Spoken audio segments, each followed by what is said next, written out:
but one of them is Credit Corp. So, I mean, I'm pretty familiar with the business, but maybe if you can give us like kind of like what it is, purchase debt ledgers, what it actually does and how it makes money. And then we can just riff from there for a little bit. Simplest way to say is when Owen doesn't pay his credit card debt for long enough, Commonwealth Bank say to him, Owen, you're not going to pay us. I'm going to sell the rights to your potentially repaying this debt to Credit Corp for $10. You owe them $100. You're going to sell it for 10. And they buy that $10 for $10 off credit. And Commonwealth Bank are happy. They've got 10% of their money back, which is better than 0%, which is what they thought they were going to get. And then Credit Corp, because of their clever little beans, go back and actually collect $8 or $10 of that of that debt. And then they hit you up a bit later, and they might bet another $10. And if in fact they're so good, they might actually end up getting the full $100 out of you over a period of time. And so as a result, they've paid $10 for it. They've collected on average like $28 is the actual number, and they make an 18%, return on equity. And that's pretty much their business model. Is they buy debt for $10 and then they go and collect $20 worth of it. And that's sort of the model. It's pretty simple. They do that in Australia, which they're the dominant sort of player. They're pretty much a monopoly business in Australia now, to be honest. Yeah, they are. And in the US, they're growing really rapidly. So it's been a bit of a dry period for buying these books of debt of bad debts. But obviously, with the way the economy is going at the moment, I don't think it's going to be a dry period forever. And the beauty is for these guys is they've now got a lower cost of capital, like we talked about before, than all their competitors. So they can afford to pay more for a book and still make more margin than their next best competitor in the space because of their size, scale, proven track record of doing it well, blah, blah, blah, blah, blah, blah, blah. So, this is an example of a business. It's a dominant market position, and they're just deepening that dominance. They're just getting more and more dominant every year. They're the Golden State Warriors. Everyone wants to play there. All the best players want to go there. They've got the best place to live, best owners, free agency, best, game-changing players, generational players. And they're going to win championships, and they're going to keep winning them because their advantage just keeps getting bigger and bigger and bigger, and the poor old Minnesota Timberwolves are battling. So that is the nature of Credit Corp, and it's a pretty simple business. And what makes it attractive from investors, it's super cheap. Everyone's just thrown it out with every other financial. They think it's a cyclical. They think it's going to go through a period of weakness, and you're buying it on 5-year kind of low valuations. And as a result, you've got an opportunity here at the moment. It's kind of 4% dividend yield, and you get paid to hold it. It's going to they just upgraded their guidance for debt ledger buying. They always upgrade their guidance. I think I looked in 11 years, they've beat at every single result for 11 years.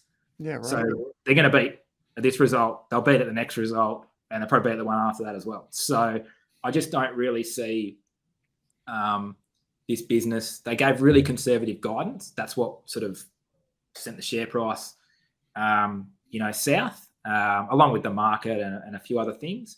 And then they've upgraded their guidance. So I just literally this week. So it's a good business. It's really well run, super high quality business, ticks all the kind of quality kind of boxes that we look for.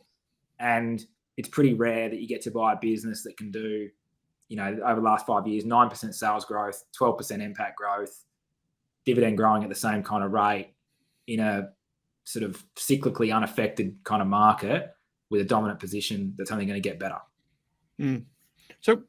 So then, Luke, I've just got this share price chart here in front of me, and it obviously looks like a cliff face into COVID, which you'd expect just from people reacting, and in the GFC, and then more recently in 2022.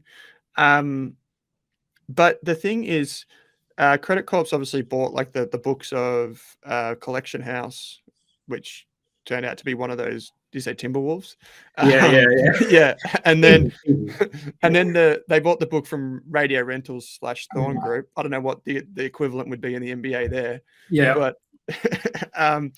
But where does Credit Corp go right, where all of those guys have gone wrong? I don't know what the. It's a bit like saying in an advice business. Like I'll just use my own.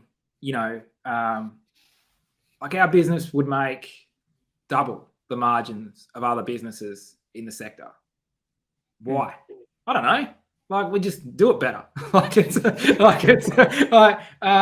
Some people it's an ability to attract the right people, retain the right people, put training things in place that make average staff, great staff. It's having a culture, it's having great systems, it's having a style or culture of continuous improvement, caring about your people, caring about your customers, all those little intangible things which a lot of people get caught up looking at numbers and return on this and margin of that.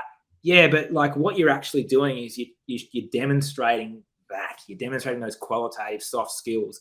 And I think Credit Corp, has been operating against Collection House, say, for example, for a long time. You would rather, there's only one company you want to be a shareholder in. And why is that? Well, they're just better at it. And, and being better at things sustainably, incrementally better over a long period of time is game-changingly different. And it's the same with investing. You don't need to outperform by 40% every year.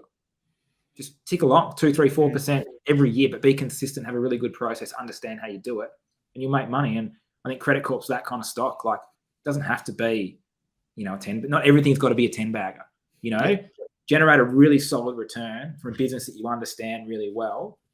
Make it a core part of your portfolio. If it goes up a bit too high, it starts to look a bit expensive, trading 1, 2 standard deviations higher than needs to be, sell a few, but don't sell them all. It gets super cheap. Maybe you spice it up a bit and it goes up, to 5, 10% of the portfolio. That's really, I suppose, the opportunity now is you're getting an opportunity to get set at a great price. And I'd be really surprised if Credit Corp didn't do double-digit returns for the next 10 years from here if you buy stock. I'd be really, really surprised. Yeah, right. Okay. It's an 18% ROE business. Yeah. I mean, you go and look at any industrial company. I've done it with Breville recently. I've done lots of things. I've written in my weekly rant that I write to people. And, you can pretty much, if you look at a 5 or 10 year CAGR of a stock, and you look at the 5 or 10 year ROE, if they're not within 1% of each other, I'll be a monkey's uncle. It's so simple. Just find businesses that can sustainably generate higher or stable return on equity, and they'll do those kind of returns for you every year. I bet you if you looked at Credit Corp, it's about 18% per annum it's generated for shareholders. Yeah, right. I don't have the numbers in front of me. I'd love to have I can pull that up and look at it, but I won't pull it up.